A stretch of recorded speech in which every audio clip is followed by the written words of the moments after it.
All right, let's jump right into it. Welcome to another explainer where we look at the fascinating and honestly often hilarious ways creatures navigate the world around them. Today, we're unpacking a brilliant behavioral case study, but it's wrapped inside a remarkably cozy story. We are breaking down a recent tale from the Get Sleepy series, and we're going to analyze the totally opposite survival tactics of two very different household cats as they deal with a massively disruptive event. So, what are we really looking at today? Well, how do two cats with completely opposite personalities survive a chaotic children's sleepover? I mean, think about it. It is the ultimate stress test for a feline. We've got the exact same environmental disruption, a house absolutely packed with loud, energetic kids, and we get a front row seat to see two totally divergent strategic approaches to handling all that chaos. Okay, part one, the calm before the storm. To really understand the disruption, we first have to set our baseline. Picture a gloomy, tempestuous afternoon. Rain is just lashing against the windows in these irregular bursts. The wind is shaking the glass. But inside, it is perfectly peaceful.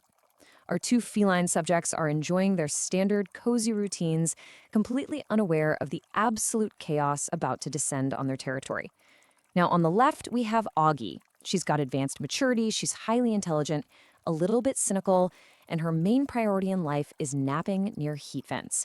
She literally thinks going outside in the rain is proof of dogs' inferior intelligence. On the right, we have Meatball. He's this enormous orange kitty who is deeply immature but just endlessly hopeful. He's completely unbothered by all the busy house prep happening around him. So, two totally different baselines. While Augie is, logically conserving her energy, Meatball is caught up in what we can only call his own personal myth of Sisyphus.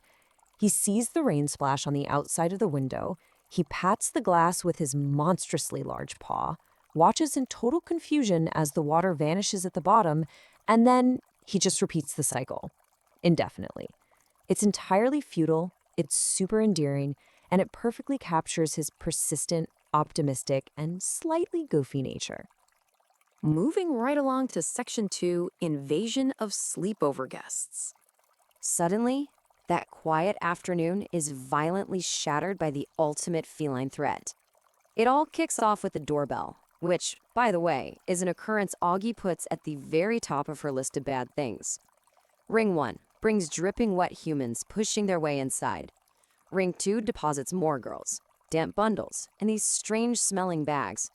And by ring 3, the house is just filling up with squealing children who immediately disappear upstairs, turning the bedroom into an absolute epicenter of noise. The sensory overload for a cat right now, it's literally off the charts. So, here is the crucial point. How do our subjects react?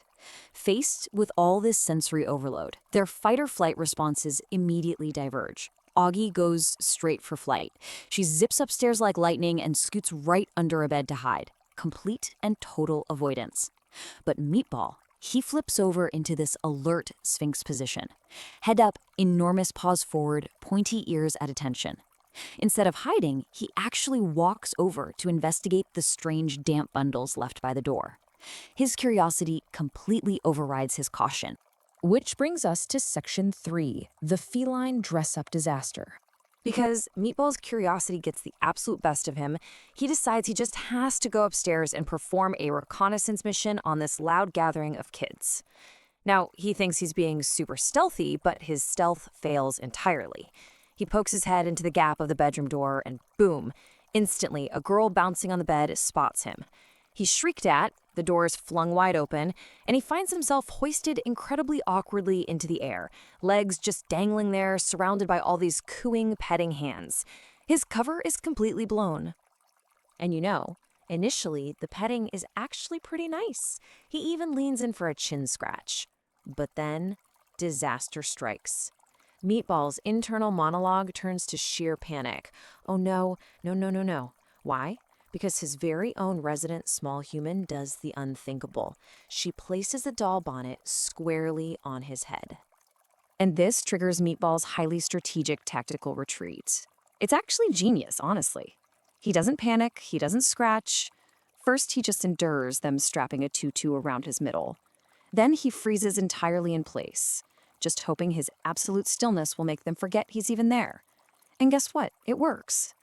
The girls plunge back into the toy box for more clothes, and the split second they're distracted, Meatball jumps out of the oversized tutu, slinks right out through the crack in the door, bolts down the stairs, and finally shakes that treaded bonnet off in the family room. Just a flawless, non-violent escape. All right, Section 4, Pizza Heists and Failures.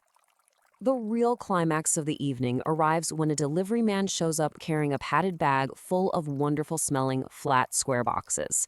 The supreme human food is here, and let me tell you, both cats want in. The humans leave their plates for a second to go play with some sparkling creams.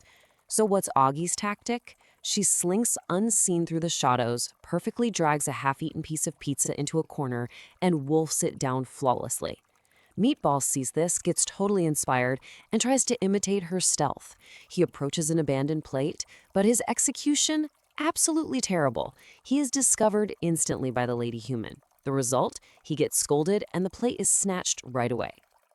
So, how exactly does an enormous orange kitty cope with such a humiliating defeat, especially while Augie is smugly bathing herself nearby? His coping mechanism is just amazing. He actually hops up onto the table and sits squarely in the middle of one of the empty, crushed pizza boxes. It totally caves in under his weight, but he feels oddly comforted by it. Because, positioning himself in a cardboard square was exactly the thing he needed to lift his spirits. Which leads us perfectly into Section 5, the ice cream jackpot. You see, Meatball's story absolutely does not end in defeat. His strategy of persistent, hopeful presence is about to finally pay off. The humans move on to dessert, and wow, the girls make a massive mess. They're piling ingredients into dishes, squeezing containers, shaking toppings everywhere, and what's left behind is what Meatball considers the ultimate prize: this milky sweetness. It's the heavenly, sticky remains of frozen treats just coating the sides of the bowls. While the lady human is briefly distracted upstairs, Meatball hits the ultimate jackpot. One by one, the little girls quietly place their nearly empty bowls right on the floor for him. He gets to eagerly lick 5 entire bowls completely clean. I mean, talk about a win. To quote the story directly, it was the greatest day of Meatball's life so far. His wildly extroverted, food-motivated, and relentlessly optimistic strategy literally earned him a feast beyond his wildest dreams. Finally, we reach Section 6, a peaceful feline slumber. The feast is over, those sugar crashes are heavily setting in, and the house finally begins to quiet down as the rain outside turns into a steady, regular drumming against the windows. The chaos totally transforms into coziness. The girls have built this spectacular tent out of couch cushions, and the floor is just an absolute sea of soft bedding and stuffed animals. Augie, she's safely zonked out in her private bed, far away from the fray, just waiting for the house to be completely dead silent so she can prowl. And our guy Meatball, he steps right over the sleeping guests, finds his resident small human, turns around 3 times, and just collapses awkwardly into her side, purring as loud as he can. The big takeaway here is that both strategies totally worked. Augie conserved her energy and stayed perfectly safe. Meatball threw himself into the chaos, suffered a few indignities. I mean, we haven't forgotten the bonnet. But he reaped massive rewards. And as he drifts off, feeling deeply satisfied, he's already anticipating the countless breakfast plates that are bound to come his way tomorrow. His eternal hope remains entirely untouched.